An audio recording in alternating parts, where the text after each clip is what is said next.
고고와 고갱을 통해서 바라본 크리스찬 리더십에 대해서 이야기를 해보려고 합니다. 지난번에 와서 여기서 이제 강의를 하고 나서 여기 담임 목사님하고 이런저런 이야기를 하다가 제가 개인적으로 이제 고고를 좋아하면 얘기를 했더니 그럼 그거 가지고 한번 청년들이 얘기하시면 어떻겠어요? 그랬어요. 그래서 한번 해볼까라고 했는데 지난 6개월까지 후회했습니다.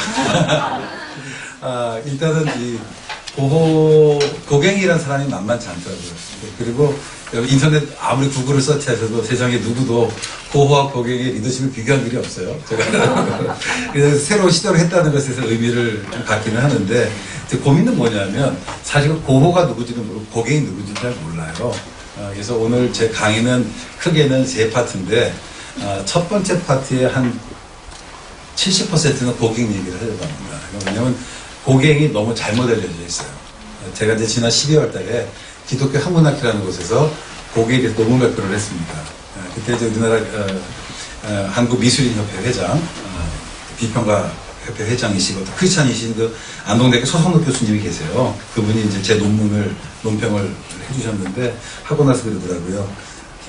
조지 신학자한테 어떻게 고갱에 이렇게 잘 하셨냐고. 근데 고갱에 대해서 하는 많이 오해를 해서 일단 그 얘기를 좀 제가 해야 될 것 같습니다. 여러분이 한 사람을 이해하는 데 도움이 될 것 같고요. 그 다음에 한 25% 정도는 제가 고호 얘기를 하고 그리고 이제 리더십과 연결시키는데 고갱은 제가 그림을 많이 보여줄 거예요. 왜냐하면 고갱이 많이 오해 잘 모르기 때문에 고호는 하나만 보여줘도 충분합니다. 그래서 그림 한 편을 가지고 제가 고호를 좀 설명하려고 합니다. 고갱과 고호는 여러 면에서 공통점이 있으면서 차이점이 있습니다. 둘 다 후기 인상파라고.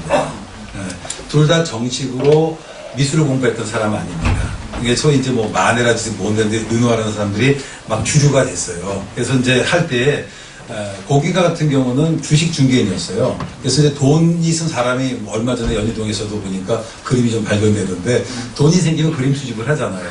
그림 수집을 하다가 이제 주일마다 하는 일종의 문화학교죠. 거기서 이제 그림을 그리기 시작하는데 재능이 인정받아요. 그러다가 주식시장 중대로 해서 잡을 잊어버리게 되니까 내가 그림 그려서 밥 벌어 먹어볼까 하고서 그림의 길로 들어가요. 고고도 마찬가지입니다. 고고도 원래 화가가 되려는 사람은 아니었습니다. 그리고 원래는 이제 성직자가 되려고 그랬었고요. 근데 그 뜻대로 되지 않아서 결국은 이제 화가에게로 둘 다 비슷하죠.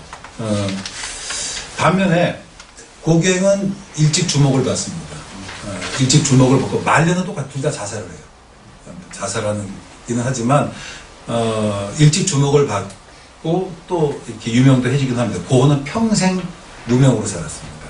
그리고 그 이후에 그의 작품들은 둘 다 사후에 더 유명해지기는 했는데 사실은 두 작품 볼 때 끊임없이 사람들이 영적적인 감동은 고갱보다는 고호가 더 큰 것 같아요. 그래서 이 둘이 좀 비교거리가 되겠다는 생각을 했습니다.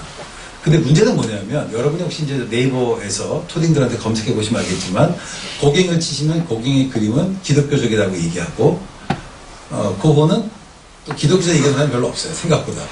그럼 왜 그러냐면 고호가 성경을 주제로 그렸던 그림이 4점밖에 채 안 돼요. 고갱은 그보다는 좀 더 많이 기독교적인 주제를 가지고 그렸습니다. 그래서 뭐 토마스 브래들리라든지 뭐 이런 그 다양한 또 앤디 시스터 앤디 웬디라고 이제 서양 미술사를 캐톨릭 수녀 중에 잘 정리한 분이 계세요. 근데 그분이 이제 그 고갱을 얘기하면서 아주 크리스천 아티스트 이렇게 얘기를 한 거예요. 그래서 상당히 많은 사람들이 고갱을 기독교적인 미술가라고 얘기를 합니다. 제가 지난 12월 달에 논문 발표했던 것은 그런 내용이었어요. 고갱의 그림이 기독교적 이미지를 사용하긴 하지만 아주 기독교적이지 않다. 그리고 이번에 여러분 강의 준비하고 나서 제가 마음속에 용기가 생겨서 반대로 고갱은 굉장히 기독교적인 그림을 안 그렸지만 상당히 기독교적이다. 이번 논문 한번 쓸까. 그래서 제가 만약에 논문 써서 연구에 가면 제가 신 목사님 식사라도 한번 대접해드리고 있지 않나. 그런 생각을 한번 해보게 됩니다. 지난 혹시 요쪽 조명 꺼줄 수 있나 아니면 괜찮을까요? 그림 보는 거 괜찮으세요? 마찬가지인가요? 네, 그런 거 그냥 켜도 되겠네요. 지난 6월, 7월, 8월, 9월까지 서울시립미술관에서 고갱전이 있었습니다. 혹시 들어보셨나요? 혹시 가보신 분 계세요? 가보셨군요. 굉장히 많은 사람들 왔죠. 갔는데 저는 이제 전 사실 제가 고호는 좀 아는데 고객은 잘 몰라요. 근데 이제 아는 목사님이 저한테 연락이 왔어요. 서울시민미술관에서 고호 전화하는데 한번 같이 갈래? 그러면서 저한테 이제 티켓도 대준다고 밥도 사준다고 하니까. 근데 제가 고호를 모르겠어 무슨 얘기를 하겠어요. 그래서 제가 뭐라고 그랬냐면 거기 큐레이터가 있다. 큐레이터 강의를 들어보자. 그래서 이제 강의를 들어봤어요. 저 정말 화가 났습니다. 큐레이터가 항상 여러분들이 이 그림 보시면 세 가지가 궁금합니다. 그래요. 이게 진짜일까? 이게 얼마일까? 근데 세상에 그 돈 내고 가서 거기 보는 사람이 그거 궁금할 사람은 없어요. 그러니까 야, 이 정도로 무시하는 거예요. 큐레이터. 그리고 설명을 하는데 저 사람이 그림을 아나 싶을 정도로 너무 성의 없는 설명을 하더라고요. 끝나고 나서 제가 책을 한 권 샀어요. 거기서 보면은 무려 4만 원짜리. 예, 고갱전을 기획했던 사람이 썼던 글이 있어요. 제가 한번 읽어드리겠습니다. 보통 이번 전시회가, 지난 전시회가 유명했던 건 뭐냐면, 고갱의 3대 작품이 있어요. 그게 이제 우리는 어디서 왔는가, 우리는 무엇인가, 우리는 어디로 가라는 이 작품과, 그 다음에 황색 그리스도, 그 다음에 설교의 환상이라는 세 작품이 전 세계에서 유일하게 이번에 처음으로 함께 전시가 됐어요. 그리고 이번에 저 한 얘기가 뭐냐면, 전시된 금액만, 이번에 보험가액만 2천억이 넘는다고 그러더라고요. 와, 대단하죠? 그리고 정말 수많은 가보시면 알겠지만 엄청나게 많은 사람이 오고 가요. 근데 제가 보면서 정말 이것이 여기 중고등학생들이 정말 미안하긴 한데 이게 볼만한, 그 돈 내고 볼만한 가치가 있는가에 대한 생각을 좀 하게 됐어요. 그 얘기를 좀 먼저 하면서 시작하겠습니다. 이분이 이렇게 얘기합니다. 이제 요 정도는 그분이 해야 될 것 같아요. 탄생에서부터의 삶과 죽음에 이르는 인간의 운명을 단계적으로 서술한 이 대작은 고갱의 예술을 철학적으로 함축하는 작품으로 고갱의 인생관, 세계관, 우주관을 엿볼 수 있을 뿐만 아니라 고갱의 예술을 이해하는 열쇠를 주기는 작품이다. 이렇게 얘기했어요. 대단해요. 사실 많은 사람들이 이 작품을 가지고 고갱의 대표작이라고 얘기해요. 뭐가 있어 보이잖아요. 일단 기본적으로 여러분 영어는 왼쪽에서 오른쪽으로 쓰죠. 동양은 글씨를 어떻게 쓰나요? 오른쪽에서 왼쪽으로. 이 그림은 오른쪽으로서 왼쪽으로 가게 되는 거예요. 본 방향이. 그러니까 뭔가 좀 있어 보여. 그런데 이분이 그 뒤에서 뭐라고 얘기하냐면은 때묻지 않은 인간의 상태를 풍경에 찾아간 태평양의 섬, 자연 풍경의 배경으로 그리고 이 작품을 통해 고갱은 무엇을 말하려고 했던 것일까? 에덴 동산에서 추방되면서부터 인간에게 굴레처럼 씌어진 원죄에 대한 반복적인 물음일까? 그러나 그가 던진 이 세 가지 질문에 대한 답은 그림 속에 없다. 그저 물음만 할 뿐이다. 코미디예요. 보세요. 위에서 이 작품은 고갱의 인생관, 세계관, 우주관을 엿볼 수 있을 뿐만 아니라 고갱의 예술을 이해하는 열쇠래요. 그리고 그분이 이 책에서 뭐라고 쓰냐면은 어디서 왔는가, 무엇인가, 어디로 가는가 대답을 찾을 수 없다. 단지 물을 뿐이다. 제가 하는 말이 이해가 되세요? 네. 이게 무슨 코미디예요? 그럼 내가 왜 이 작품이 왜 유명한 거예요? 여기서 고갱이 뭘 얘기하는지 모른다면 우리가 왜 이걸 보나요? 고갱에 대해서 사람들이 잘못 오해하고 있습니다. 제가 좀 제목이 잠깐 혼동된다. 아마 달걀 유패스인가? 고갱과 고호를 가지고 만든 영화가 있어요. 그 영화 사기입니다.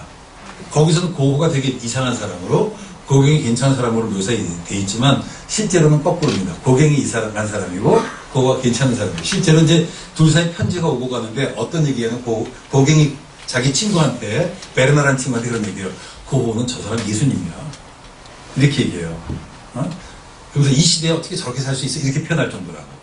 근데 이제 우리는 항상 고호의 마지막에 귀 자르고 막 그런 얘기만 이해하면서 고호를 정신병자로 보는데 오늘 그런 생각들을 좀 제가 수정시키려는 의도가 있습니다. 잠깐 제가 고갱 얘기를 해야 될 것 같습니다. 고갱은 프랑스계 아버지와 스페인계 페루인 어머니 사이에서 태어났습니다. 그리고 태어나자마자 그 아버지가 신문사에 있는데 진보적인 신문사에 있었어요. 근데 정권이 바뀐 겁니다. 그래서 프랑스에서 살 수가 없었어요. 그래가지고 도망을 가요. 어디 가냐면 페루로 도망을 갑니다. 그래서 고갱은 태어났지만 프랑스에서 자라지 못하고 어디서 자라면 페루에서 자라났어요. 고갱이 그럼 프랑스어를 할 수 있었을까 없었을까요? 잘 못했어요. 이것이 굉장히 중요한 겁니다. 그러니까 고갱이 페루에서 돌아와서 프랑스에서 기숙학교에 들어갔을 때 왕따를 당했을까요? 안 당했을까요? 당했겠지. 그러니까 고갱 안에는 그런 자기에는 열등의식이 굉장히 많았어요. 프랑스인에도 불구하고 프랑스 말을 잘 못하고 프랑스에 자라지 못하는 외할머니는 여성운동가였습니다. 굉장히 셌어요, 외할머니가. 이렇게 얘기하니까 상당히 고갱이 외할머니 영향을 받았을 것 같은데, 고갱은 오히려 그 외할머니의 강함 때문에, 어머니의 강함 때문에 여자에 대한 굉장히 다른 감정을 가지고 있었습니다. 이런 표현은 정말 죄송합니다. 고갱은 소아성애자였습니다. 자기의 부인이 있었지만 살아가면서 5명의 13세, 14세 아이들과 함께 삶을 살았어요. 정말 삶을 보면 정말 엉망인 사람입니다. 1813년도에 등단을 합니다. 1879년도에 피사로의 제자가 되고요. 1882년도에 주식시장 군계로 떠서 전업화가가 돼요. 요때까지는 괜찮아요. 왜냐하면 그림을 아마추어로는 잘 그린 거예요. 근데 문제가 뭐냐면 아마추어 프로는 달라요. 네? 혹시 여러분 슈퍼스타 K-팝 스타인가 보세요? 노래 다 잘하잖아요. 근데 안 되잖아. 그렇게 잘해도 사실은 이렇게 전업 가수랑 비교해보면 확실히 차이가 나더라고요. 그렇지 않나요? 그런 거죠. 그때는 괜찮아 보였는데 전업학으로서 길을 들어섰는데 그림을 2년 동안 한 점도 못 팔았어요. 그래서 아내는 덴마크 사람이 덴마크로 돌아가고 이제 뭐 그런 어려움이 있었습니다. 그때 그렸던 게 뭐냐면 설교 후에 환상에 있다 제가 보여드린 그 그림을 그리면서 이약 스타덤에 오르기 시작합니다. 그 다음 해에 황색 그리스도라는 그림을 그렸습니다. 1891년부터 1893년도에 타히티를 가는데 이 사람이 어렸을 때 이미 페루에서 살았고 그리고 뱃사람으로 있어서 해외에 대한 동경이 굉장히 많았어요. 근데 그때 이제 소위 지리상의 발견이 있으면서 어리를 쓴 거예요. 뭐냐면은 내가 타히티라고는 아직 개발되지 않은 곳에 가서 그곳의 사람들의 삶을 그림을 그리니까 프랑스 국민학술원에서 나에게 돈을 달라. 그 돈을 지원받은 사람입니다. 머리 굉장히 좋은 사람입니다. 사람을 적절하게 이용할 수 있는 사람이었고 그래서 타히티로 가서 1891년부터 93년 동안 3년 동안 13살짜리 테헤나 마느라는 여자아이와 동거하면서 그림을 그리고 그림 주제의 70%는 그 여자아이를 그리는 겁니다. 그리고 나서 93년도부터 95년까지 프랑스에 왔는데 와서 13살짜리 다시 자바 소년이 아니고 소녀입니다. 소녀와 동거를 하기 시작합니다. 그 그림도 나와 있고요. 그리고 다시 95년부터 3년에 타히티에 돌아가서 바헤 오호 마리로즈라는 이 아이와 동거를 하면서 맨 마지막에 삶을 나가갑니다. 고갱을 얘기할 때 사람들은 그렇게 얘기합니다. 사람의 삶이라고 하는 거가 작품을 구별해야 된다. 저는 그 사람의 삶과 그 사람의 작품이 구별될 수 없다라는 생각을 해요. 자, 이 그림을 잠깐 좀 한번 같이 보겠습니다. 이게 설교 후의 환상이라고 하는 그림입니다. 고갱의 대표적인 작품입니다. 전에도 제가 말씀을 드렸던 것처럼 이 그림은 기본적으로 야곱이 천사와 씨름하는 장면을 묘사를 한 거예요. 그래서 이제 이것을 가지고 사람들은 이제 고갱이 기독교적인 이미지를 가지고 그림을 그렸다. 그래서 기독교적인 미술을 한다라고 이야기를 합니다. 하지만 저는 좀 생각은 다른 것 같아요. 이 작품은 그 당시에 고갱이 머물렀던 지역이 퐁트아방이라고 하는 이제 불어는 퐁트아방이라고 그러는데 퐁트아방이라는 지역에 있는 어떤 르파르동이라는 거예요. 그러니까 pardon 이런 거 들어보세요 영어로요. I beg your pardon 할 때 pardon, 그러니까 용서. 그러니까 이제 르파르동이 뭐냐면 속죄라고 하는 거예요. 그래서 이제 1년에 한 번씩 마치 성경의 대속죄일처럼 프랑스에는 그 르파르동이라는 어떤 행사가 있었어요. 그 행사는 어떤 거냐면은 사람들이 이제 그 어떤 성지라고 하는 곳을 향해서 순례기를 가고 그곳에서 자기의 죄를 회개하고 돌아오는 거였어요. 이것이 이제 오랫동안 중세부터 내려왔던 절기인데 이거 시간이 지나가면서 원래 의미는 사라지고 파티로 바뀌어요. 그래서 혹시 여러분이 나중에 관심 가지신 지역에 가셔서 네이버에서 르파르동을 치시면 이것을 비롯한 수많은 사람들이 그림들이 나옵니다. 근데 대부분의 그림들은요 파티로 나와요. 그러니까 이제 그때에 이제 보통 젊은 남녀들이 그런 데 가면은 눈 맞게 되잖아요. 그러니까 남자들은 서로 자기를 과시하려고 씨름을 하고 그래서 여자들 와서 구경하고 나무 던지기 하고 이런 것들 하는 그 페스티벌로 바뀌어요. 페스티벌이 바뀌고, 그래서 그 당시 사람들이 가장 많이 있던 것이 남자들이 씨름과 같은 자기 여자들 앞에서 과시하고 싶은 그런 거였습니다. 그래서 그런 그림을 쭉 그렸는데, 그러니까 이 르파르동이 종교적인 의미를 가지고 있었지만 실제로 그 당시는 종교적이지 않았고 사람들 그런 그림을 안 그렸어요. 근데 고갱은 그 절기 때 이 그림을 그렸던 겁니다. 이 제목을 뭐냐면 설교 후의 환상이라고 하는 거예요. 그게 뭐냐면 이제 펑트 아방 지역에 있는 사람들의 전통적인 복장입니다. 그러니까 펑트 아방 사실 그 스쿨이라는 유명한 미술학과가 있어요. 그러니까 뭐 사진을 찍거나 어디 가면 여러분 좀 전통적인 곳에 가잖아요. 뭐 민속촌이라든지 그런 민속마을이었습니다. 그래서 이 사람들이 이제 그 전통적인 어떤 그런 전통화된 그 캐톨릭을 믿고 있었는데 설교를 듣고 나온 사람들의 머릿속에서 설교에 대한 감동이 남은 거죠. 그 감동이 뭐냐면 소위 어떤 설교에 들었던 그 야곱의 씨름 얘기를 한 거예요. 그래서 이거 설교의 환상이라고 하고 뭐 웬디 수녀라든지 브래들리 같은 경우는 그 어떤 하나님과 인간의 싸움, 갈등 이렇게 설명을 해요. 뭐 우리끼리 얘기지만 그림을 모르면 무슨 별 얘기를 왜 못하겠습니까? 근데 저는 이 그림을 좀 제가 설명을 해야 될 것 같습니다. 이 그림이 일단 기본적으로 유명해진 건 뭐냐면 여러분 이게 땅이에요. 그죠? 그럼 땅은 색깔이 어떤 색이에요? 프리스는 파란색일 거고 아니면 땅 쉐딩은 빨간색입니다. 그래서 이제 소위 그림을 그릴 때 인상파와 후기인상파를 구분하는 특징이 있는데 인상파는 그냥 눈에 보이는 걸 그린 거예요. 근데 후기인상파는 그것을 자기가 재해석해요. 자기의 느낌을. 그래서 그동안 있었던 원근법, 예를 들어 이게 나무인데 여기 큰 나무잖아요. 나무에 사람이 이렇게 얼굴이 큰데 손은 오히려 작아요. 그러니까 이건 크기는 나무로 원근법 비례는 하는 의미가 없는 거예요. 자기가 느끼는 느낌이 중요한 거지. 그래서 그런 자기 느낌을 표현했다라고 해서 소위 이 그림을 현대회화의 시초라고 얘기를 해요. 그래서 그림이 목표가 재현이 아니라 표현이다. 자기의 느낌을. 흔히 고갱의 그림을 얘기할 때 고갱은 항상 현실 세계와 상상의 세계를 나눕니다. 그래서 이 나무를 반으로 딱 사실 그 도상학적으로 보면 되게 눈에 걸려요. 걸리는데 나눠서 여기는 상상의 세계예요. 눈에 자기 머릿속에 있는. 그리고 여기는 현실의 세계를 얘기를 합니다. 현실의 세계. 자, 일단 기본적으로 이것은 그렇습니다. 이제 그 야곱의 씨름이잖아요. 야곱의 씨름. 이제 천사와 누가 씨름하는 거 아닙니까? 그래서 야곱의 씨름이라고 얘기를 하고 사람들이 많이 그렇게 얘기를 하는데 저는 제가 고갱의 편지와 일기와 그림들을 보면서 이것은 뭘 얘기를 하냐면 하나님과 자기와의 갈등을 묘사하는 거예요. 하나님과 자기와의 갈등. 여러분 야곱강에서 야곱이 지금 하는 일이 뭔가요? 천사와 싸우잖아요. 그러니까 이제 자기가 주식 중개인의 길을 포기하고 전업화가의 길을 들어서는 일이 풀리지 않는 거예요. 일이 풀리지 않으니까 하나님이랑 불만이 있기 시작해요. 불만. 실제로 그거가 마지막에 그래요. 신이여 당신이 있다면 나는 당신의 심술구줌을 고발하겠습니다. 당신은 정말 부도덕한 자입니다. 이런 식으로 막 얘기하고 제가 볼 때 자기가 더 부도덕한데 그래요.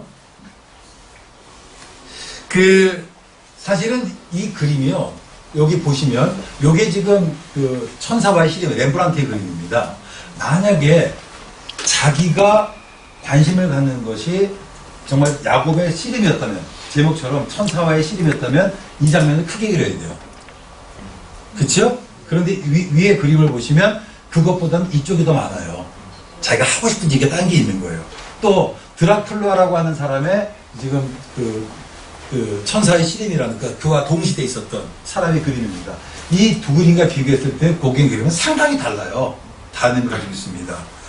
도대체 왜 그럴까? 뭐 많이 얘기가 있는데 여러분 이 그림 중에 얼굴이 지금 정확히 표현된 게 어디 두 사람이 있어요. 어디 있나요? 예, 여기 있고 여기 있죠. 이 삼자가 누구냐면 많은 얘기가 있지만 학자들 가운데 소수견으로 고갱이라고 보는 사람이 많고 저도 고갱으로 봅니다. 왜냐하면 고갱이 코가 매부리코예요. 그리고 고갱이 자아상을 보면 상당히 유사를 해요. 저는 고갱을 보는 이유가 있고요. 또 하나 여기 있는 이 여자가 누구냐면 마들렌이라고 하는 여자입니다.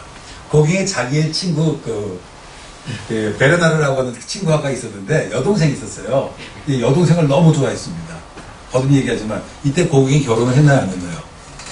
결혼했어요. 자기 아내는 어디 가냐면 덴마크로 도망갔습니다. 그리고 자기 자식도 2명 있었어요. 근데 이때에 그 여동생이 몇 살이었냐? 18살이었어요. 근데 고객이 그때 30대였습니다. 마음이 혹 뺏긴 거야. 그래서 자기 친구 여동생의 그림을 주는데 그 여동생이 징그럽잖아요. 생각해보세요. 서울 30대 넘은 사람이 나한테 좋아한다고 그림 주면 받을 사람이 있어요? 없어요? 안 받으니까 에이씨 하고 던져버렸어. 그 이후에 자기의 마음에 불편함이 있었던 것 같아요. 이 그림은 저 두 가지로 보는데 하나는 그 자기의 마음을 표현한 거예요. 이해가 되세요? 그렇게도 볼 수 있고 또 하나는 아까 얘기했던 것처럼 종교적 의미로 봐도 괜찮겠다라는 생각이 듭니다. 이 천사와 씨름하는 이 야곱의 모습은 어쩌면 뭘까 자기의 순탄치 못한 운명을 얘기를 하는 것 같고요. 또 하나는 이게 이 나무가 선악과입니다. 여러분 그 서양에서 사과는요 유혹을 상징합니다. 여러분 백설공주가 뭘 먹어요? 사과. 혹시 뭐 여기 집사님들 위기의 두부리라고 하는 미드 보시나요? 거기서 보면 처음에 나올 때 사과나무가 나요. 그러니까 서구에서 사과는 유혹이라고 하는 겁니다.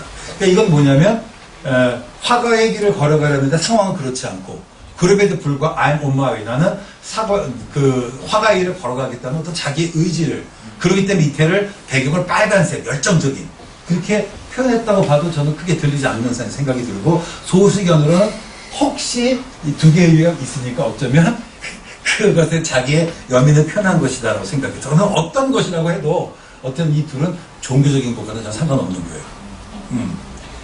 갑자기 리더십과 한 왜 얘기가 나오느냐? 그 다음 글에서 또 다시 설명이 됩니다. 자, 요게 황색 그리스도라는 작품입니다. 이 작품 가보신 분들 보셨죠? 뭐 꽤 유명하다고 얘기합니다.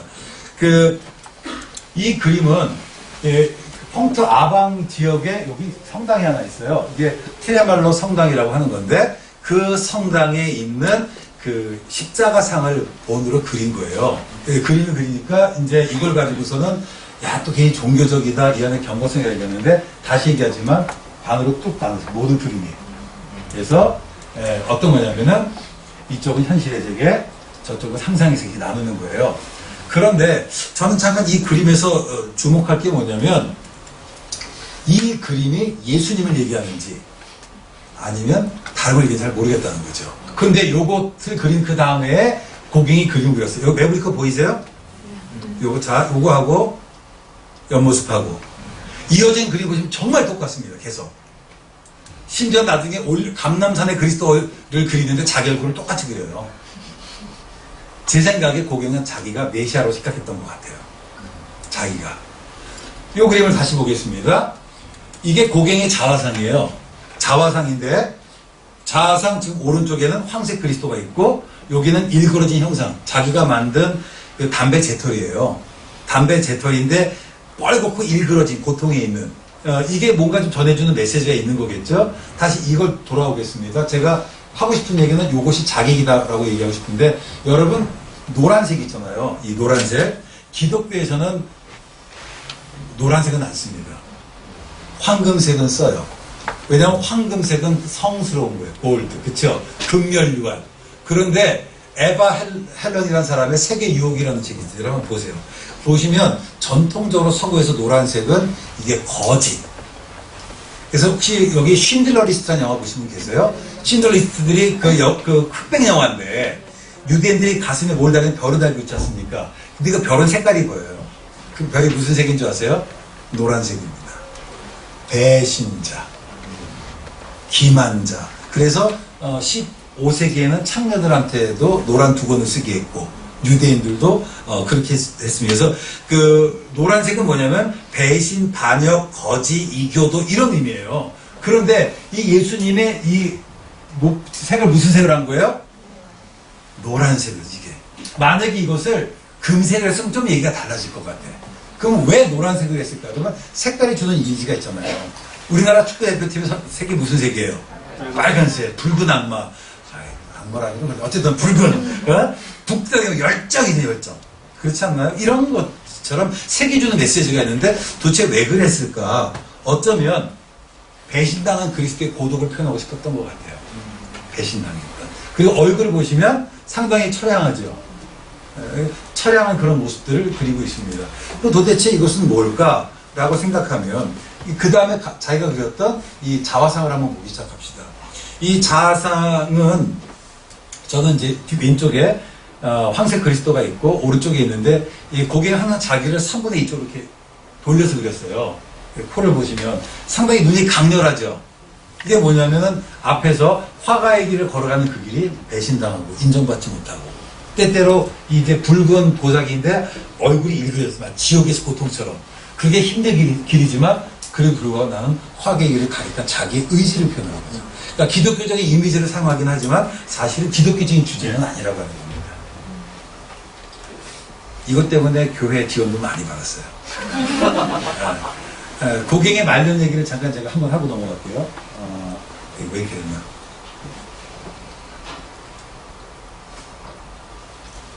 고갱이 이제 가난해져요. 자기가 가난해지니까 자기가 머물던 그곳에 성당을 찾아가서 주교신한테 뭐라고 얘기했냐면 내가 여기 머물면서 종교적인 그림을 그리겠다 그래요. 그리고 큰 땅을 받습니다. 땅을 받아놓고 집을 줬어요. 그 집에 이름을 줬어요. 쾌락의 집이요. 그리고는 그 섬에 사는 소위 어린아이들이 그러다 같이 살아요. 그리고 그때 그렸던 그림들이 많습니다. 고갱 치시면은 이번에도 보니까 그런 그림들이 있더라고요. 근데 그걸 보면 사람들이 난 왜 그러고 있는지 모르겠어. 더 이상 이해하고 싶은데 나중에 장르부터 따로 얘기하도록 하고 하여튼 그렇습니다. 자, 흥미로운 거는 나중에는 그 다음엔 더 미쳐버려요. 이게 뭐냐면 후광이 있는 그리스도라는 작품이에요. 자, 여러분 이게 후광이라고 요거거든. 할로우라고 하는 거. 여러분 어떨 때 저렇게 서양 영화나 미술에서 보면 만화에서 어떨 때 저게 있나요? 성스러운 거, 그쵸? 그러니까 누군지는 모르지만 이게 성스러운 존재인 거예요, 그쵸? 그리고 여기 사과라고 그랬죠. 사과는 뭐라고요? 선악과 유혹이잖아. 근데 이 얼굴이 누구 얼굴입니까? 자기 얼굴이야. 그 제목을 뭐라고 그러냐면 후광이 있는 그리스도라고 그랬다고. 그러니까 고갱은 자기가 예수라고 생각했던 사람이에요. 자, 예수라고. 그리고 이제 손에 지금 뭐가 있는 거예요? 이게 뭘까? 뱀. 뱀을 잡은 것도 아니야, 그쵸? 뱀을 살짝 거친.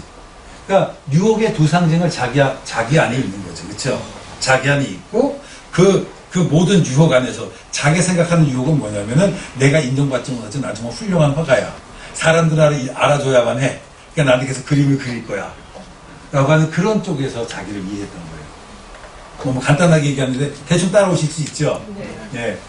자, 이 그림을 좀 다시 좀 봐야 될 것 같습니다. 물 한 잔 마시고도 괜찮겠죠? 제가 금요일에 새벽에 한국에 도착해가지고 고열로 있다가 오늘 못 올 뻔했어요. 근데 목사님이 기도를 많이 해주셔가지고 어제 퇴원해서 집에 와서 그래서 이렇게 물이 많이 좀 필요합니다. 이해를 해주시기 바랍니다.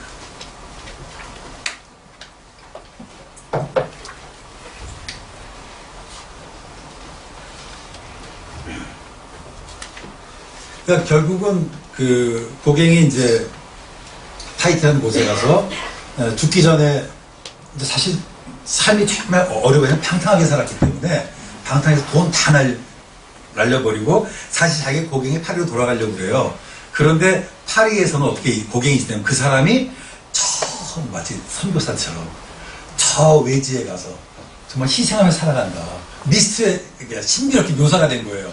그러니까 이제 자기가 야 내가 파리로 가면 어떠냐 했더니 그림을 팔았던 자기 친구라는 거예요. 너 거기 있어라. 너 오면 신비감이 깨져서 안 된다. 그래서 가지도 못하고 거기서 있다가 막 술 먹고 막 자살하려고 그러다가 이제 툭 떠오른 아이디어가 이거예요. 그래서 그걸 그림을 그린 겁니다.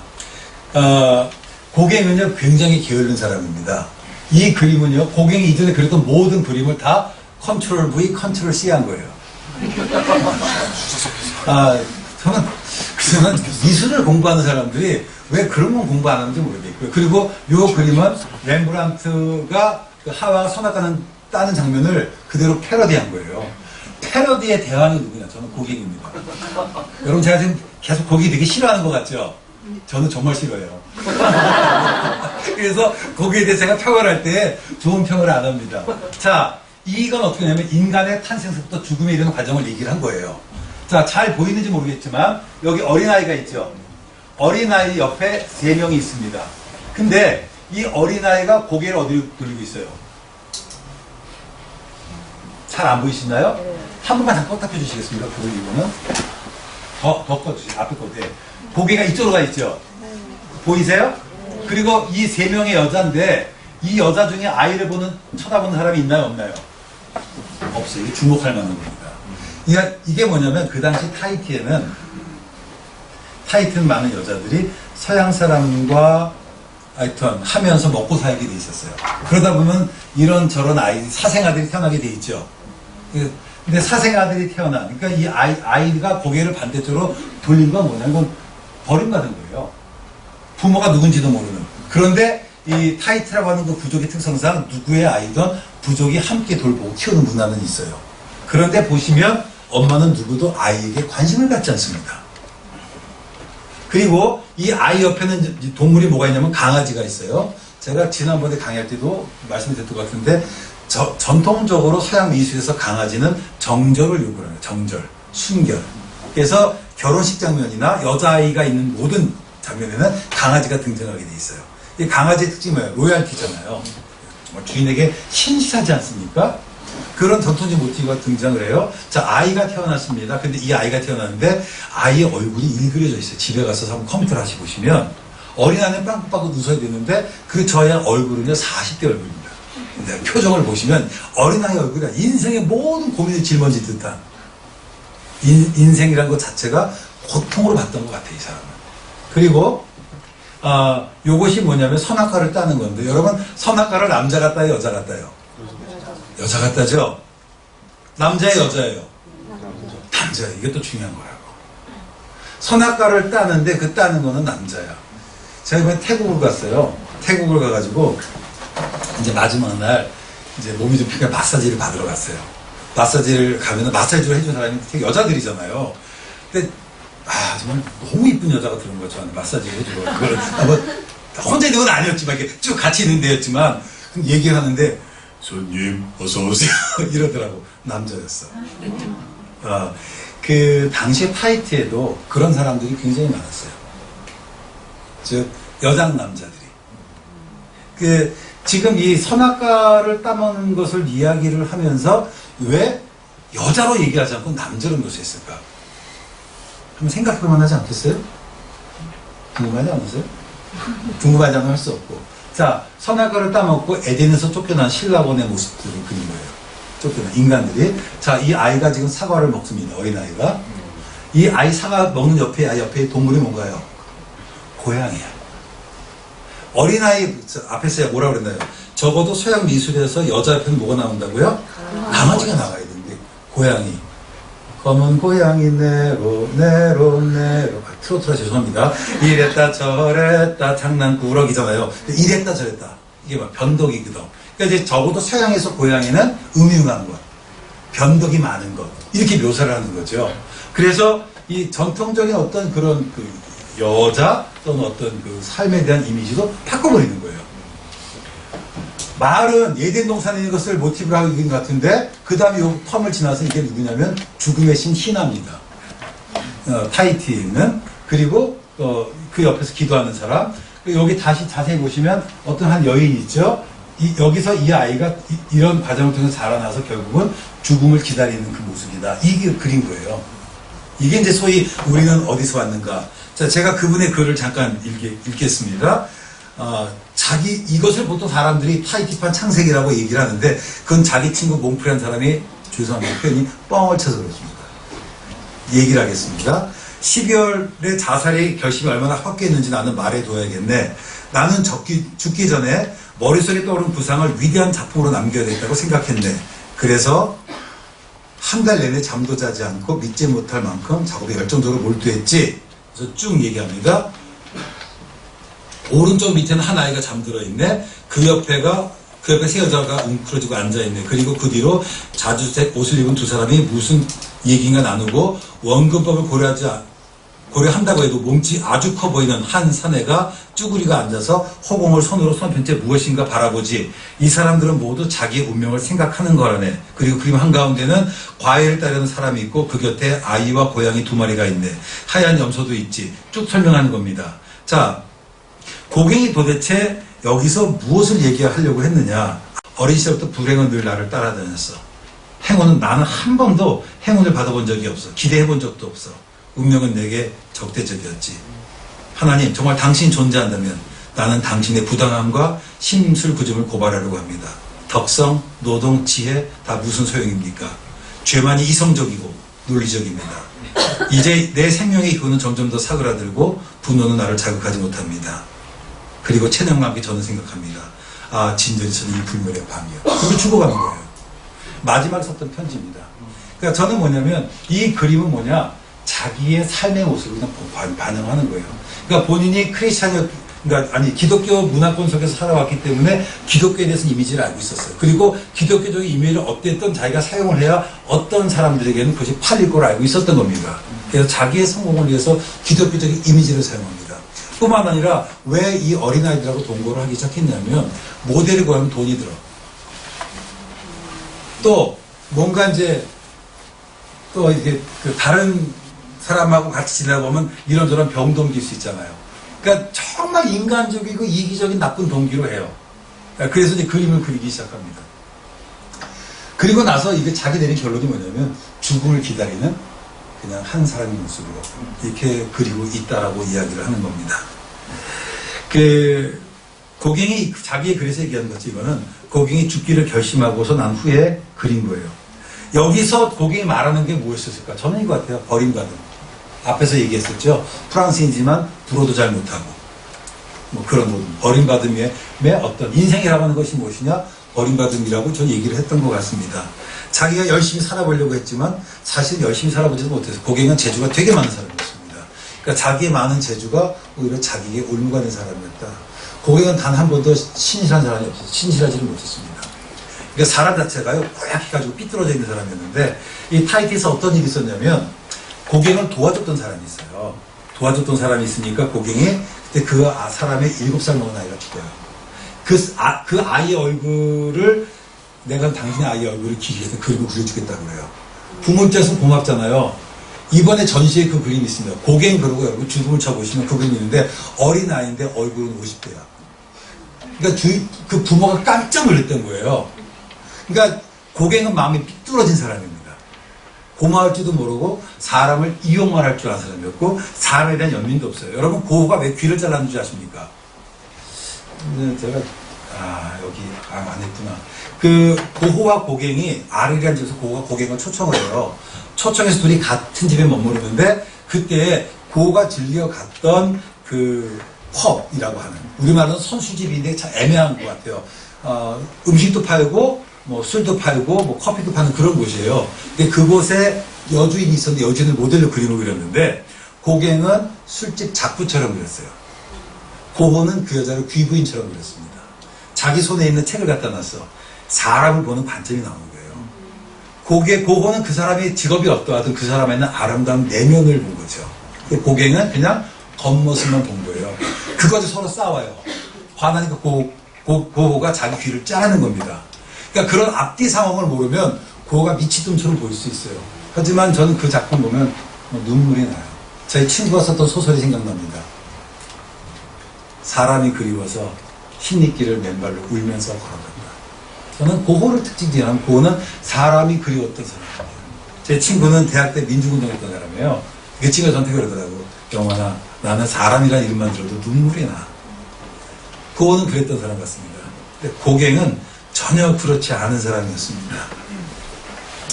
고갱이 살았던 그 시대에 대부분의 화가들은 종교적인 주제보다는 일반 그림을 그렸어요. 그 앞면에 고갱은 종교적인 그림을 그렸어요. 그러다 보니 사람이 고갱이 작품이 굉장히 종교적이라고 하지만 제가 간단히 설명을 했지만 제가 우리 담임 목사님께 제가 이번 썼던 아티클 드렸습니다. 혹시 관심 가시면 복사해서 읽어보시고요. 쉽게 잘 썼습니다. 그런 거 좀 내용들을 좀 여러분 이해할 수 있을 것 같고요. 고갱은 종교적인 이미지를 사용해서 자기를 좀 표현하려고 했던 것 같습니다. 자, 그러면 제가 고호 얘기를 좀 해야 될 것 같아요. 고호는 제가 그림을 그냥 하나만 가지고 얘기하려고 합니다. 고호가 평생 추구한 것이 무엇이었을까라고 하면 저는 성경과 그림이었다고 생각해요.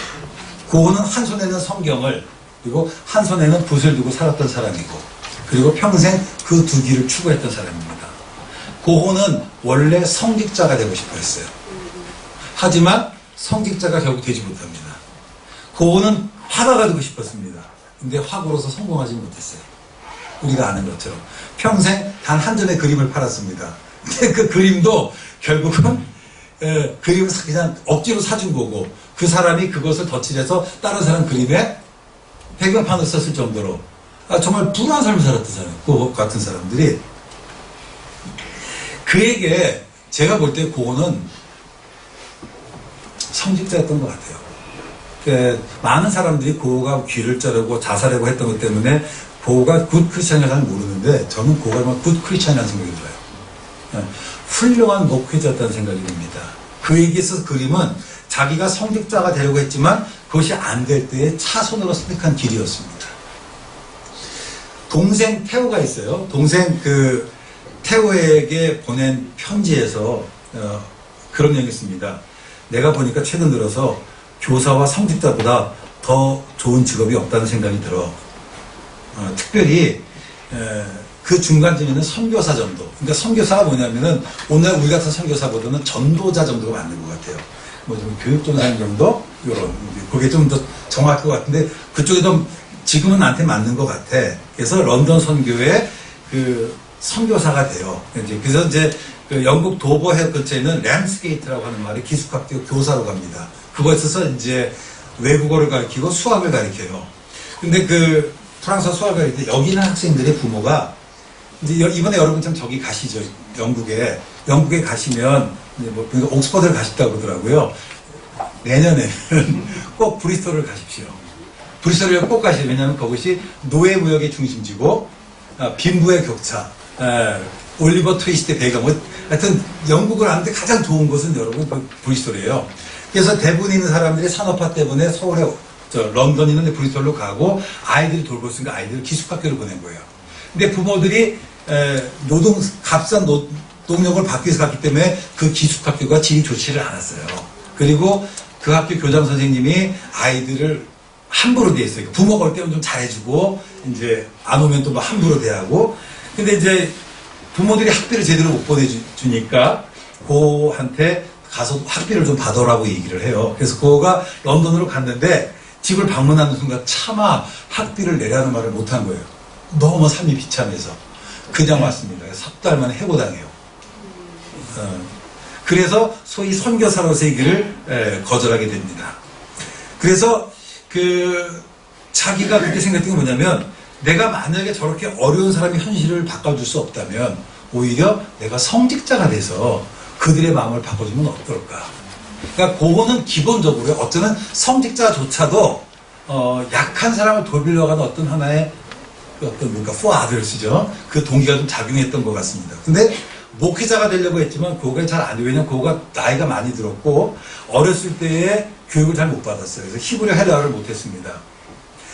그래가지고서는 그러니까 수습 목사, 그러니까 부목사도 아니고, 그러니까 교육전도사와 부목사 정도의 사이에 있는 수습선교사라고 해서 이제 그 수습기간을 가져요. 그때 이제 그 벨기에의 보리나주라고 하는 그 탄광촌에 갔는데, 탄광촌에 딱 가니까 그 당시 탄광은요 아주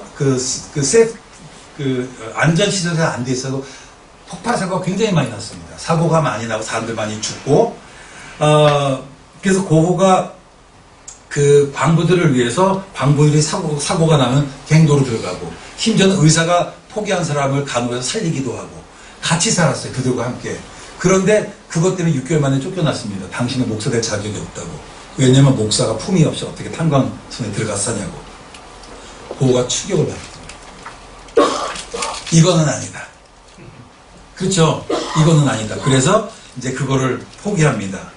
그가 그 이후에 삶의 목표를 찾기 위해서 엄청나게 몸부림을 칩니다. 그러다 발견된 게 그림이었어요. 내가 만약에 광고들에게 굿뉴스가 좋은 소식이잖아요. 그게 뭐냐면 This is not the end of your life. 이게 네 인생의 마지막이 아니다. 이 얘기를 하는 건 아니겠어요? 그걸 전할 수 없다면 내가 이 관심 받아야 될 사람들, 하여튼 우리가 무시했던 이 사람들을 내가 그려서 세상에 알려주자. 그리고 세상 사람들로 하여금 이 사람의 그림을 좀 바꿔주자. 그래서 고호의 초기의 그림들은 굉장히 어둡습니다. 왜냐하면 탄광촌에 있는 사람들의 삶을 그렸기 때문에. 그 당시에 뭐 고흐가 밀레를 굉장히 좋아해요. 밀레가 이제 농촌의 삶을 얘기를 해서, 그래서 어떤 사람들은 뭐 이제 그 밀레를 사랑한 고흐라는 책도 있어요. 근데 그분이 못 본 게 있습니다. 왜 고흐가 밀레를 좋아했는지. 바로 밀레의 그림 속에는 역시 농촌에 있는 연약한 사람들에 대한 연민이 포함되어 있기 때문에 그랬던 거예요.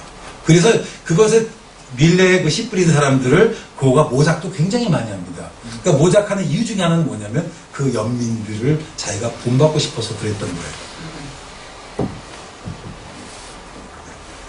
그 자기 동생한테 편지를 쓰는데 광부들은 아직도 다른 노동자나 또는 장인들과 다른 부류로 취급되고 있다. 유럽은 사실 어떤 일을 전문적으로 하면요, 그 마이스터라고 해서 존중을 해줘. 그런데 광부는 안 그랬어요. 그래서 여기서 뭐라고 했냐면은 참 딱한 일이다. 언젠가 이 이름 없고 잘 알려지지 않은 사람들 그려서 세상에 보여줄 수 있다면 참 행복할 것이다. 고흐를 많이 얘기하는데 사람들이 고흐의 일기를 안 봐요. 고흐가 자기 동생이 썼던 편지를 안 봐요. 이 편지를 읽어보면 고흐를 좀 알 수 있는 것 같습니다. 고흐는 원래 복음을 전하고 싶었지만 안 됐어요. 왜냐하면 자기 의지와 상관없이 그 당시에 소위 교권주의라고 하는 것이 고흐의 그 순수한 동기를 받아들일 수 없었습니다.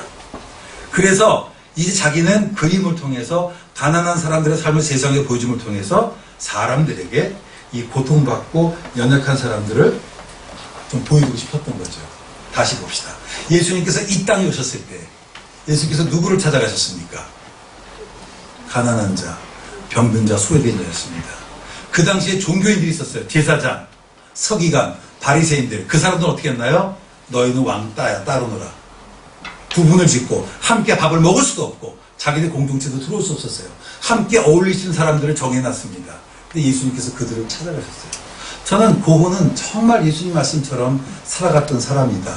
저는 이런 생각이 듭니다. 그래서 고흐가 그림을 그리기 시작해요. 이 연약하고 상처받은 사람들을 돌보기 시작합니다. 그것이 그의 소명이에요. 평생을.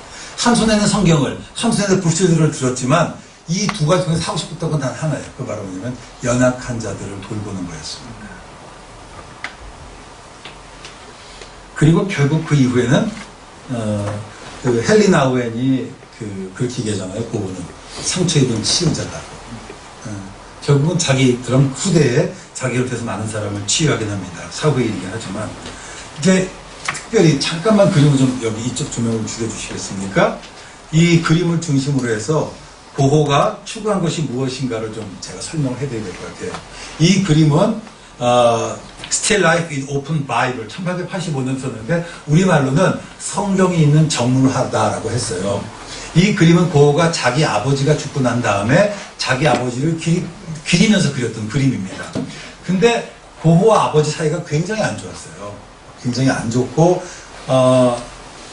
고흐가 계속해서 정착하지 못하고 그런 모습을 보면서 아버지가 고흐에 대해서 상당히 대화가 단절돼요.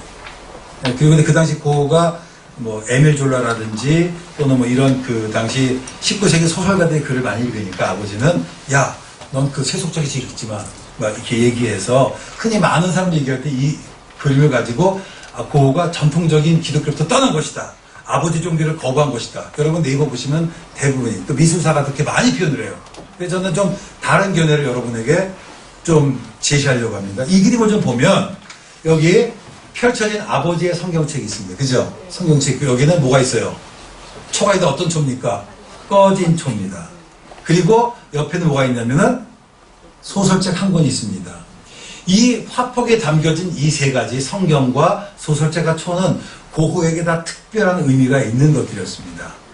어쩌면 이 세 가지 성경책과 초와 소설은 자기가 평생토록 맞추고자 했던 하나의 퍼즐이었던 것 같아요. 제가 볼 때는.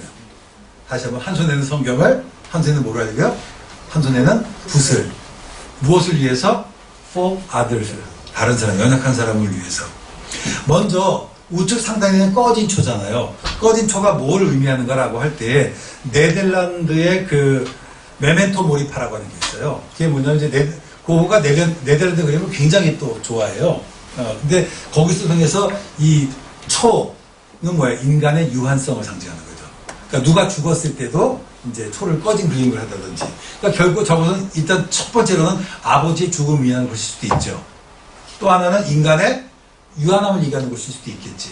그리고 여기에 뭐가 있나요? 성경책이 펴 있습니다. 성경책 여기 위에는 ISA라고 써 있어요. 이사야입니다. 이사야. 그리고 여기 LII라고 써 있어요. LXX라고 써 있습니다. 이게 바로 뭐예요? LIII. 이게 53이에요. 53. 그래서 이게 뭐냐면 여기 펼쳐진 성경은 이사야서 53장이 나온 거예요. 그리고 여기 보시면 여기가 에밀 졸라라고 하는 소설가고요.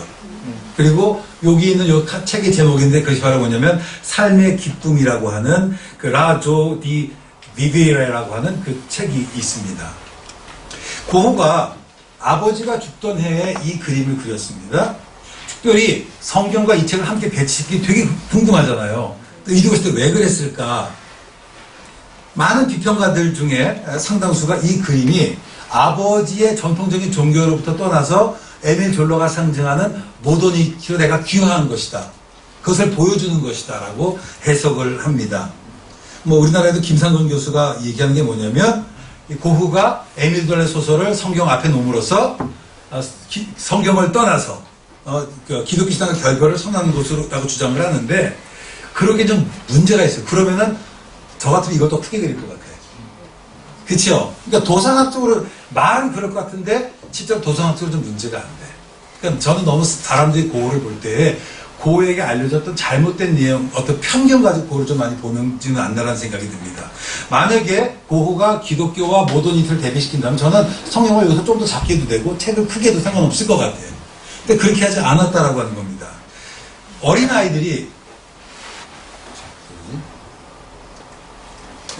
어린아이들이 그림을 그리면 얼굴을 크게 그려요. 그렇죠? 왜 그래요? 자기가 보는 게 얼굴이 돼요. 눈을 크게 그리고.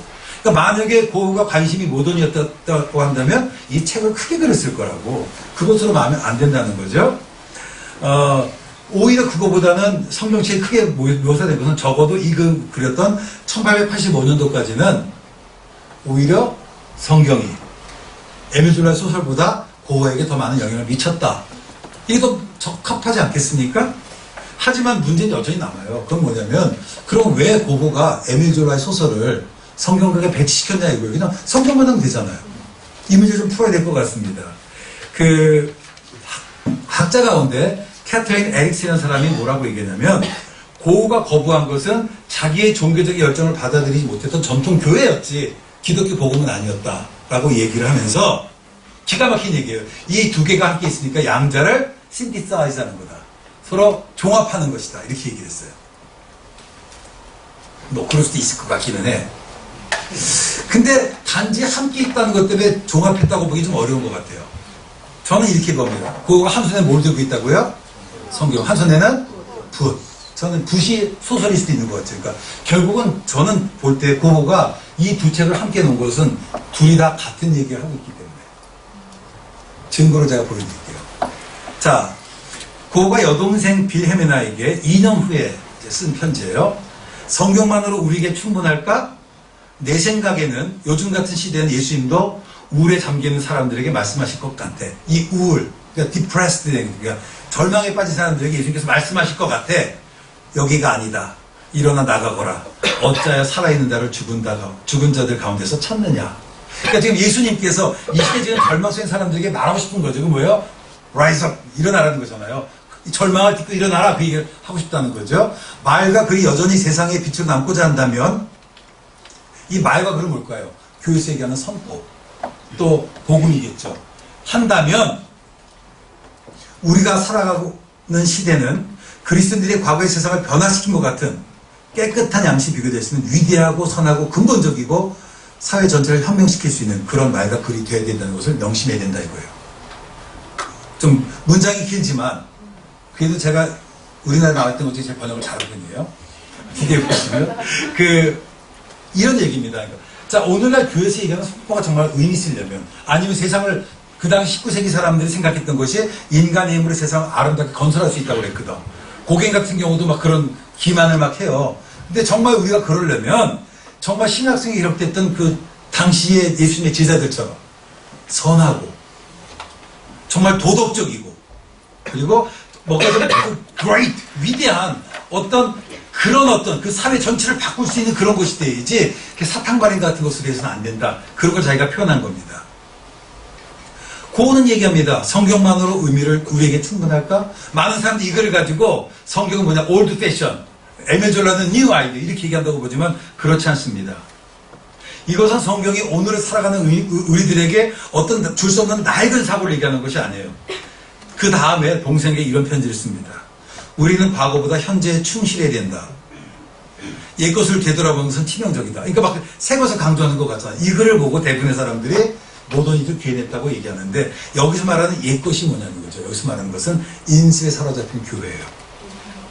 전통적인 교회. 바리새인들, 서기관들 같은 사람들, 당시 제사장 같은 사람들을 얘기하는 겁니다. 당시 고호가 문제 삼았던 것은 그 당시 성경보다는 어떤 그 당시 교권주의였다라고 하는 겁니다. 성경은 그에게 낡은 서구는 아니었어요. 여기 펼친 성경이 뭐예요? 이사야서 53장입니다. 여러분, 이사야서 53장이 어떤 내용이에요? 고난의 종입니다. 고난의 종. 이 고난의 종으로서 메시아는 그 당시 교회가 추구했던 화려했던 메시아와는 전혀 다른 상황을 보여주는 거예요. 그 당시 사람들이 어떻게 목회자가 탄광촌에 가서 깽도에서 일할 수 있어? 근데 목회자는 말이야 이런 생각도 있을 수 있잖아요. 그런 화려한 메시아, 화려한 성직자. 예수님께서 그래요. 너희가 무엇을 보려고 광야에 나갔느냐? 화려한 옷을 입을 사람을 보려고 나갔느냐? 그런 사람들은 궁궐에 있다고 얘기해요. 여러분, 우리가 무엇 때문에 신앙생활 하십니까? 무엇 때문에? 여러분, 편하려면 예배생활, 신앙생활 안 하는 게 훨씬 더 편해. 그렇잖아요. 성적 오히려면 이 시간에 학원 가는 게 훨씬 더 편해. 취직하려면 지금 토플 준비하는 게 훨씬 더 편하지. 무엇 때문에 하냐 이거예요. 예수님이 던지는 질문이라고. 그 당시 사람들은 화려한 궁궐에 있는 것이 라고 생각했습니다. 그는 1887년에 동생이 보낸 편지에서 이렇게 얘기하고 있습니다. 내가 얼마나 성경에 이끌리고 있는지 너는 잘 알지 못할 거야. 나는 매일 성경을 읽어. 성경 말씀은 내 마음속에 새기고 주의 말씀은 내 발에 등이요 내 길에 빛이라는 말씀에 비추어 내 삶을 이해하려고 해. 이 그림을 그린 다음에 2년 후에요.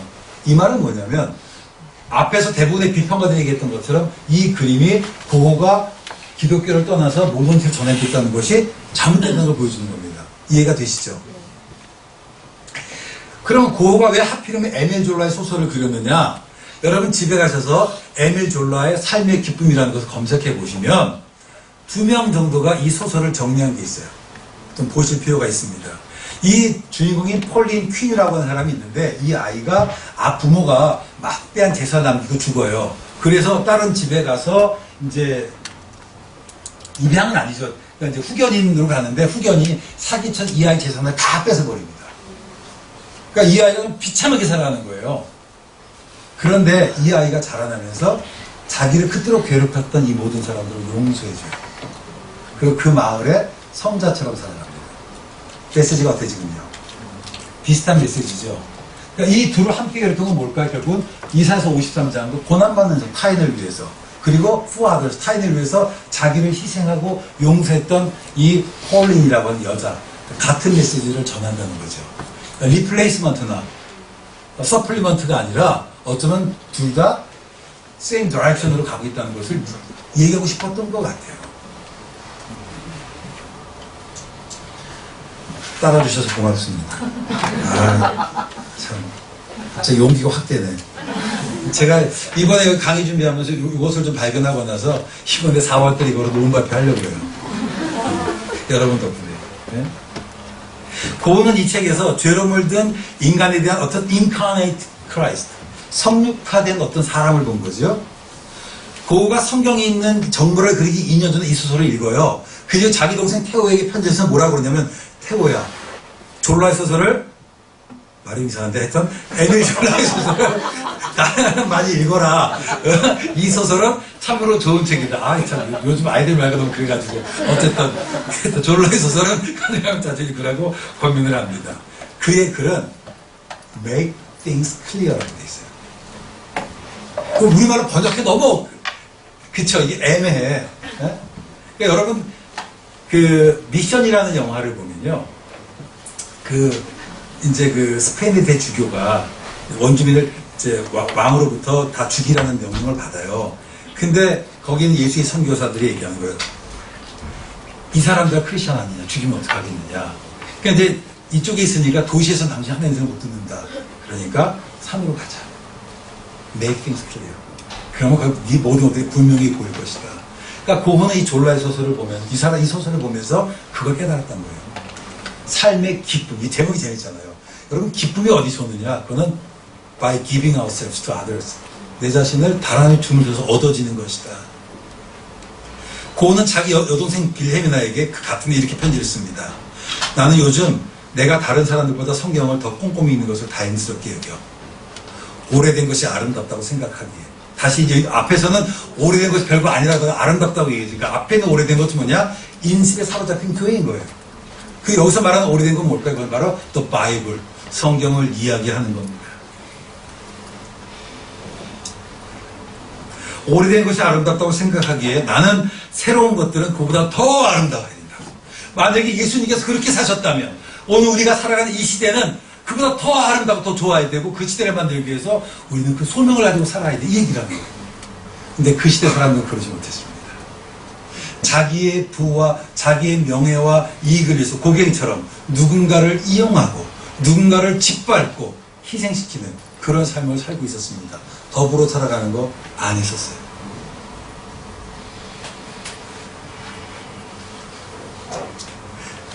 게다가 지금 우리는 이 시대에서 행동할 수밖에 없고 미래나 과거는 우리에게 간접적으로는 상관이 있잖아요. 이 말은 뭐냐면요.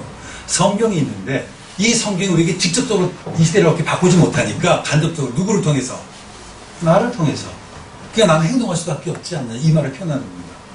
고흐는 행동하는 크리스찬이었습니다.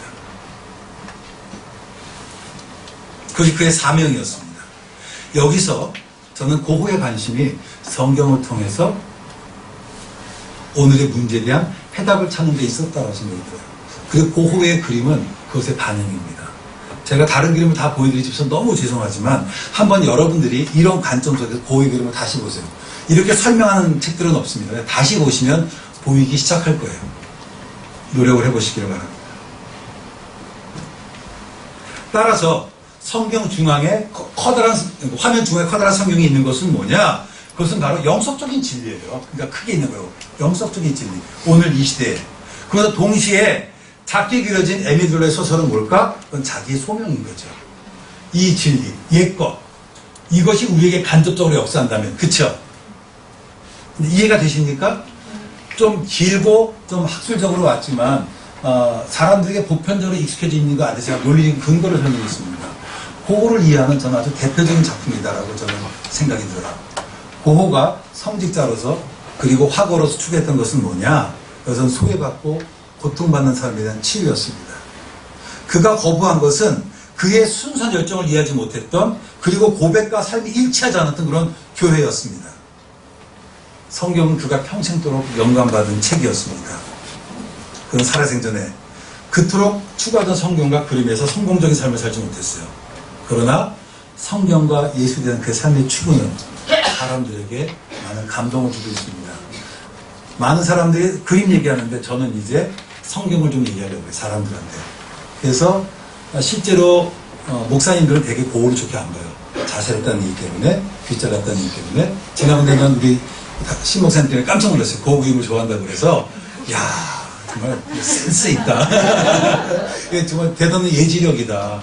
사실 이게 목회자로서 좋아할 만한 것은 아닌데 저는 이분의 가치는 신학적으로 제 조명되어야 된다는 생각이 들어요. 여러분이 You are the first one.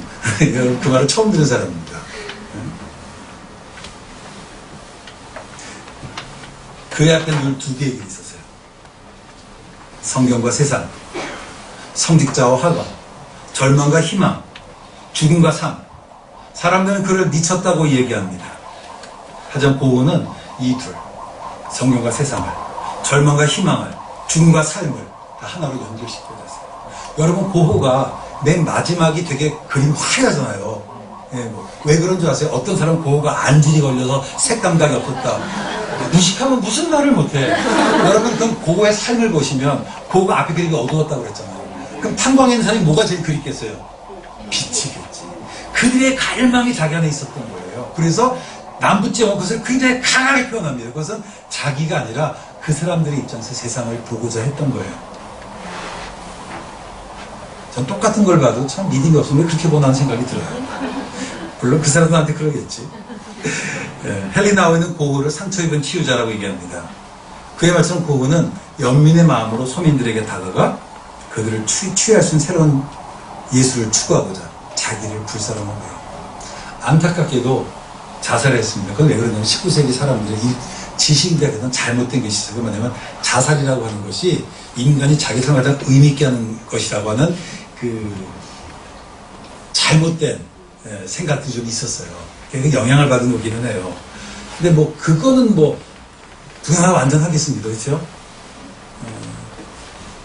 완전하지 못한다는 생각이 들어요. 그거가 특별히 자기 신체를 자르는 것도 되게 발작도 크리스마스 앞두고예요. 왜 그럴까? 왜 하필이면? 그 의미도 좀 보셔야 됩니다. 예수님의 그 행위가 자기 삶을 나눠주는 거잖아요. 몸을 나눠주는 것처럼 그것도 그런 동기들이 작용했다고 저는 봐요. 그러니까 조금 새로운 관점으로 여러분들이 좀 그거를 좀 이해했으면 좋겠습니다. 그 클라우드 에드워드는 그래요. 반 고흐가 신학자와 신앙인들 그리고 영적 의미와 소명을 추구하는 사람들에게 정말 꼭 필요한 주목할 만한 예술가다라고 평하고 있습니다.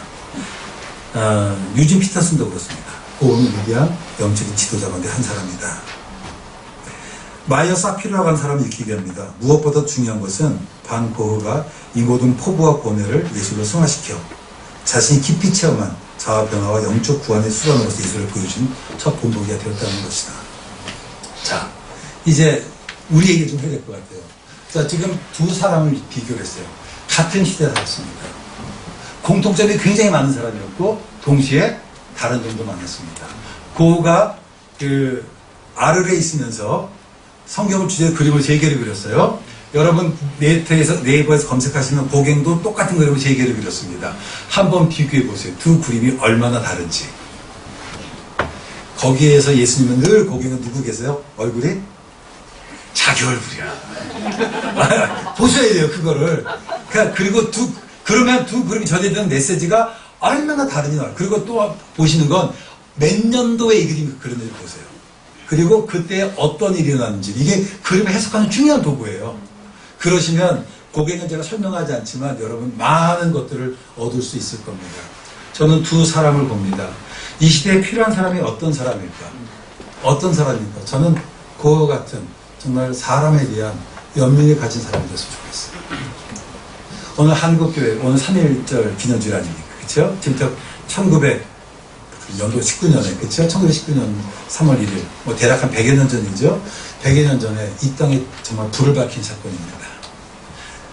그 당시에 33명 가운데, 몇 명이 다 순간적으로 숫자가 생각나요. 15명인가요? 크리스찬이 아마 15명, 16명인가 그랬던 걸로 알고 있습니다. 그게 크리스찬이었습니다. 그 당시에 한국 사회 크리스찬의 비율이 less than 3%, 3%가 안 될 때였어요. 우리가 얘기하는 고단 조만식, 남강 이승원, 도산 안창보다 크리스찬이었습니다. 그런데 오늘 한국 사회에서 한국 교회가 20%가 넘는다고 얘기해요. 사실 한 17% 될 것 같은데 그런데 오히려 영향력을 못한다고 하는 거예요. 오늘의 세상 사람들이 교회를 욕합니다. 손가락질합니다. 우리는 얘기합니다. 여러분, 우리나라 엔저긴과 미사스쿨과 구호기관의 70%는 기독교예요. 그래도 사람들 한번 손가락질해요. 왜 그럴까요? 뭐 미싱 포인트가 없나요? 생각해 보기를 바랍니다. 혹시 오늘 우리들의 모습이 세상 사람들에게 고호가 같은 교회의 모습은 아닌지 생각해 봤으면 좋겠어요. 정말 크리스찬들이 어떻게 살아야 되는가를 보는 우리들에게 보여주고 있는 것 같습니다. 제가 2007년도에 토론토 코스타를 갔었습니다. 토론토 코스타를 갔을 때 그때 동성애가 합법이라는 게 통과가 됐어요. 제가 깜짝 놀랐어요. 그래서 그럼 캐나다의 동성애자가 몇 명이냐 그랬더니 5%라고 그러더라고요. 여러분 5%가 95%를 이길 수 있습니다. 숫자에 속지 마세요. 저는 이 땅 그리스도의 풀교족이 정말 소망합니다. 그렇다고 그리스도인들이 100% 된다고 이 땅 바뀔 거라고 생각하지는 않아요. 난 여러분들이 이 땅을 변화시킬 정말 따뜻한 크리스찬에게 주의 이름으로 축원합니다. 그런 마음들을 가져야 돼요. 여러분, 저는 이 땅의 리더자로서 필요한 덕목이 뭘까라면 첫 번째는 자기 희생인 것 같아요. 거기는 자기 희생이 없었습니다. 남을 이용하는 사람이었어요. 고은은 평생 자기를 희생한 사람이었습니다. 고은은 정말 누구도 주목하지 못한 삶을 살았지만 오히려 더 오랜 시간 동안 많은 사람들에게 감동을 주는 삶을 살아가고 있습니다. 여러분 따라서 손해보고 살자. 네, 여러분 손해보고 삽시다. 저는 옛날에 그 물고기가 기독교의 하나의 상징이었다면 오늘 이 시대 기독교의 상징은 뭘까라고 생각하면 저는 손해보는 거라고 생각해요. 세상 사람들 할 때 기독교인들 손해 안 본다고 그래요. 장사상도 교회랑 거래하는 게 제일 힘들어. 복음은 거저주는 하나님의 선물입니다. 그쵸? 근데 왜 교회는 자꾸만 깎으려고 그래요? 웬만하면 깎지 마세요. 속여도 그냥 속아주세요. 그게 사람에게 감동을 줄 수 있습니다. 덜 스마트해지세요. 스마트는 스마트폰에서만 하시고 관계 좀 덜 스마트해도 좀 괜찮을 것 같아요. 제가 택시회사 심의에서 설교한 적이 있어요. 택시 기사님의 말입니다. 절에서 내린 사람 잔돈을 안 받는데요. 교회에 내린 사람 잔돈 받는데요. 공감하실 겁니다. 네? 여러분 혹시라도 택시 타시면 잔돈 받지 마세요. 이미 우리 안에 어떻게 표현되어 있더라고요. 저는 공항버스를 타잖아요. 그러면 내릴 때 꼭 기사에게 뭐 2,000원 정도 한 정도 팁을 드립니다. 그 사람들 제 얘기하는데 목사인 거 알아봤어. 음성이 다르잖아요. 하다가 전화 받으면 다 티가 나잖아. 그래서 감사합니다. 그래요. 그러면 깜짝 놀래요. 왜? 크리스찬이잖아요. 당연한 거라도 조금 전 다르게 살아야 된다는 생각이 듭니다. 전에 제가 살던 저희 그 고향에 동네 과일 가게 아저씨가 있었어요. 저 어렸을 때부터 살았던 곳입니다. 그분 가운데 그 친구한테 교회 다니는 분들이 굉장히 많았는데 이분 교회를 안 다녀요. 근데 어느 날 교회 갔더니 그분이 교회 나왔더라고. 자기 친구가 10년 동안 전도해도 안 되는데 교회가 나왔어요. 그래서 제가 물어봤어요. 아저씨 어떻게 나오셨어요? 그랬더니 그게 교회 한 분이 과일을 사러 가는 거예요. 자, 과일 드세요. 그러면 여러분 좋은 거 담아요? 나쁜 거 담아요? 좋은 거 담지. 그리고 덤 주면 땡큐 그러죠. 근데 이분은 그냥 괜찮습니다. 일부러 나쁜 거 담지는 않지만 덤 주면 그냥 파세요 그런 거예요. 사람이 좋아 보이잖아. 3년을 그러고 나니까 이 주인이 그날 마음이 혹한 거예요. 그리고 나서 야, 저 사람 진짜 괜찮다. 그래서 우리 교회 그 이웃 사람 초청잔치가 있는데 한번 오시겠습니까? 해서 왔다는 겁니다. 괜찮죠. 제가 전에 수일이는 어느 학교에 교무처장이 있었어요. 학생들이 이제 왜 과대표를 선출을 하잖아요. 이게 뭐냐면 학교 근처 식당이 되게 밥값이 싸요. 대학생들 알지만. 그 당시 밥값이 아마 2,000원이었던 것 같은데 하는 게 뭐냐면 공약이 식당하고 딜을 해서 2,000원에 밥 한 공기 더 주는 걸 하겠다고. 그래서 제가 가만 그 다음에 생각했더니 그 주변에 그 식당 주인 중에 교회 나가는 사람이 없더라고. 여러분 식당 가세요. 기도하고 먹지 마세요. 죄송합니다. 기도하고 먹으면 반찬 추가시키지 마세요. 제가 식당 주인한테 한 얘기입니다. 예수 믿는 사람들은 와서 요구하는 게 많다고. 왜냐하면 불교 신자들은 티가 안 나거든. 예수 믿는 티가. 여러분이 만약에 기도했다면 주는 거만 먹고 감사하면서 나오세요. 제가 식당주한테 이 말 듣고 나서 저도 어디 가서 이제 제가 반찬 많이 먹는 사람인데 추가 안 해요. 그래서 저는 요즘은 기도 안 합니다. 가서 그냥 똑같이 눈 뜨고 기도해도 되지 뭐.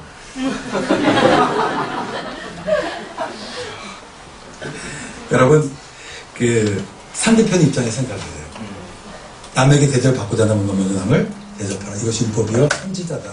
나는 우리 사회가 정말 좋은 사회가 되려면 정말 이것이 필요하다고 생각해요. 그 탈북에 보면 그런 얘기가 있어요. 어떤 한 청년이 자기 친구와 여행을 가요. 여행을 가는데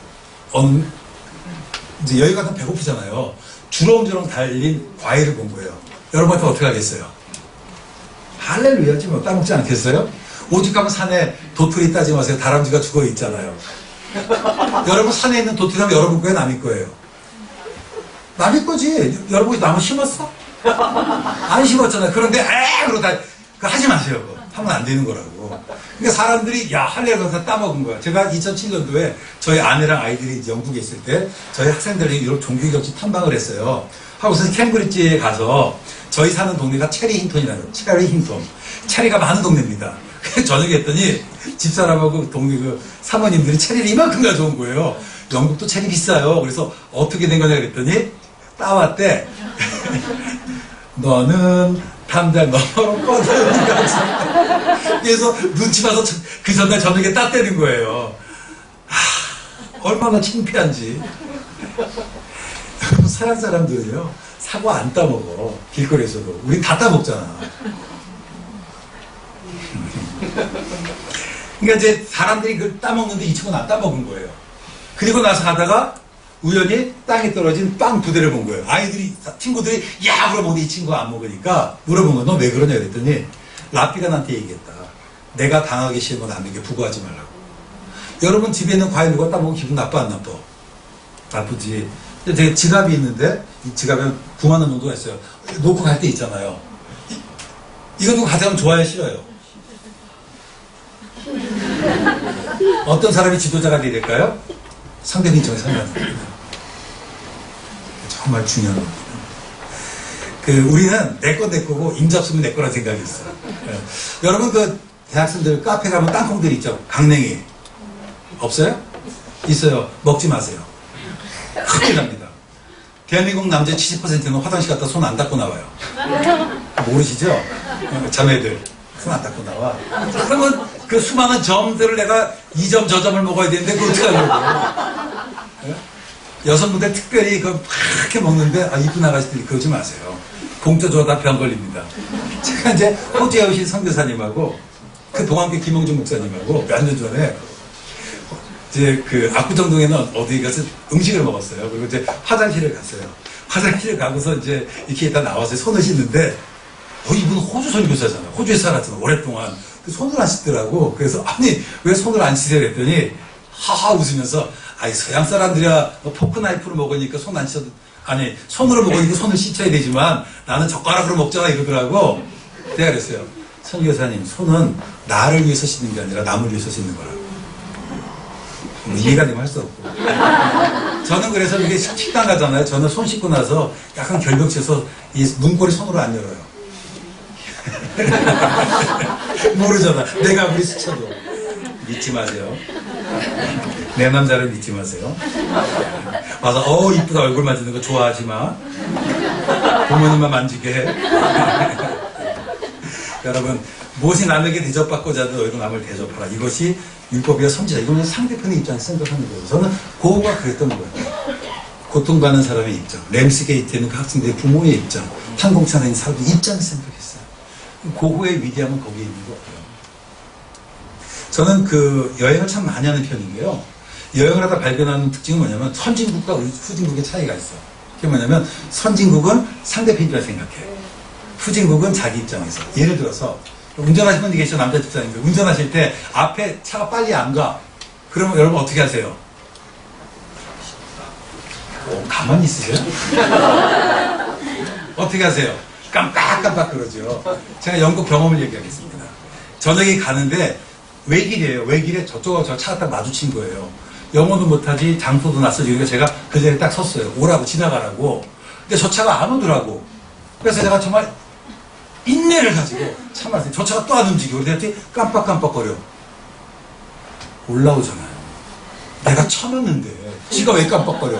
저도 화가 나서 깜빡깜빡거렸어요. 저쪽에도 깜빡깜빡거리더라고. 한참 만에 그 사람이 거기서 나와. 이씨 너 와라 이거한테 막 신경 냈더니 내가 너한테 양보하는데 왜 안 오네. 서양에서 깜빡거리는 건 뭐냐면 기브어웨이, 양보하는 표시더라고. 모릅니다. 고속도로를 가요. 차를 깜빡이를 켜뒀어. 우리나라에서. 뒤에서 깜빡깜빡거리면 뭐예요? 껴들면 돼, 안 돼? 큰일 나지. 제가 이제 깜빡이를 켰어. 그리고 가는데 진짜 막 깜빡깜빡거려. 그러면 내가 속도를 줄였거든. 그 속도를 또 줄이더라고. 아니 내가 양보하는 지가 빨리 지나가야지. 약 올리는 것도 아니고 또 깜빡깜빡거리고서 계속 신경 쓰니까 또 자기도 깜빡깜빡거리면서 거리를 주는 거야. 너무 화가 나더라고. 알고 보니까 뭐예요? 양보하는 거였더라고. 우리는 시그널은 내 의사를 표시하기 위해서 자동차가. 그죠? 빵빵. 거기서 뭐예요? 상대편의 의사를 받아들이기 위해서 했어요. 이게 선진국과 후진국의 차이예요. 어린아이는 내 의사를 표현하기 위해서 말을 해요. 성숙한 사람은 다른 사람 말을 들어주기 위해서 하죠. 제가 볼자 말과 글에 대한 얘기를 했습니다. 여기 말과 글. 말과 글은 어떤 것이 되어야 되느냐라고 했을 때 세상을 변화시키는 근본적이고 선한 것이고 위대한 것이 되어야 된다고 얘기했습니다. 그것이 바로 뭘까? 저는 for others 같아요. for others. 난 특별히 우리가 약자 중심에서 생각했으면 좋겠어요. 약자 중심에서. 성경은 약자 중심에 있습니다. 객과 과우와 고아를 돌봐라. 추수 때도 그렇죠? 땅이 떨어진 거 줍지 마라. 열매 딸 때 나무 흔들어서 따지 말라. 다 이런 거잖아요. 성경은 그래요. 약한 쪽 편을. 제가 이번에 태국을 갔을 때 인도가 있어요. 근데 인도로 갈 수가 없어. 인도는 다 그냥 그거예요. 왜냐하면 그 도시를 건설했던 모든 사람들은 차가 있잖아요. 영국에서 있을 때 영국 사람들은 유모차가 4개짜리도 있어요. 하여튼 그 사람들은 막 나와 잘 기르는 것 같아. 우리는 하나 나오는데. 근데 유모차를 가지고 나가서 서울서 부산 가도 가는데 하등의 지장이 없어요. 보도목 시작과 끝에는 항상 깎여 있습니다. 우리나라 그게 돼 있어요? 안 돼 있어요? 안 돼 있어요. 여러분 골목에 인도와 차도 구분이 있어요? 없어요? 없잖아요. 그 차 가진 사람들이 빵빵 비교 그러잖아. 하긴 요즘은 쳐봐라 내가 돈 좀 벌지 이렇게 하지만 감정이 상하게 됐어요. 그러니까 근데 사실은 이 도로가 뭐예요? 약한 사람 중심으로 구성이 되어 있는 거예요. 그러니까 몸이 불편한 사람들 지분이요 다 이게 깎여 있습니다. 우리나라는 도로 깎는데 돈 내요. 가게 앞에 이거 깎는데도 1년에 몇백만 원씩 내. 그냥 되는 게 아닙니다. 근데 서양 그게 그렇게 안 돼 있더라고. 약한 쪽 중심으로 되는 거예요. 나는 우리 교회도 그랬으면 좋겠어요. 뭐 조금 얘기하면 저는 사실 대한민국의 모든 관공서와 학교나 심지어 교회조차도 화장실은 바뀌어야 된다 생각해요. 여자 화장실은 남자 화장실의 2배가 돼야 돼요. 설명하지 않아도 다 할 거예요. 남자는 빨라요. 여자는 오래 걸려. 근데 똑같이 해놓고서 내가 페어하다 그러면 안 되는 거지. 약한 쪽 편들기예요. 이해하십니까? 저는 건물이 높지 않은데도 물론 원래 엘리베이터가 있었겠지만 이거 정말 불편한 사람을 생각해 주는 거잖아요. 이런 것이 좀 필요하다라는 생각이 듭니다. 우리 같이 죄인되었을 때 예수께서 우리에서 죽으심으로 하나님과 우리 자신을 확증하셨다. 여러분 예수님은 약한 우리를 돕기 위해서 오셨습니다. 크리스찬은 약한 사람을 돌봐야 되는 거예요. 세상은 강한 자가 강한 자를 섬기라고 얘기하지만 오히려 복음은 강한 자가 약한 자를 섬길 것을 이야기를 합니다. 나는 한국 사회가 자기중심병에 걸린 것 같아요. 여행을 해보면 한국 사람과 중국 사람과 일본 사람이 달라요. 왜 다른 줄 아세요? 어떻게 다른지 혹시 아십니까? 일본 사람은 스미마생 그런데 부딪히면 그 사람들은 남에게 패기치지 말라는 말을 들었으니까 중국 사람이 더 시끄럽대요. 한국 사람은 예? 다 화내고 다닌대. 뭐 이해하셨을 거예요. 진짜 항상 화내. 제가 여기 오는데 공항에서 부부싸움 하는데 경찰까지 출동을 했어요.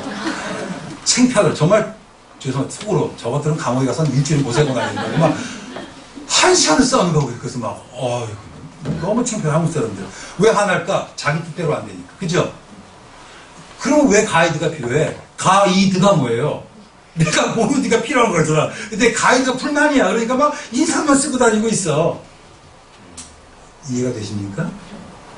자기중심. 전에 제가 한국에 왔을 때 유시민 씨하고 전혁 씨가 서로 100번 토론한 적이 있어요. 진짜 정신병자들이더만.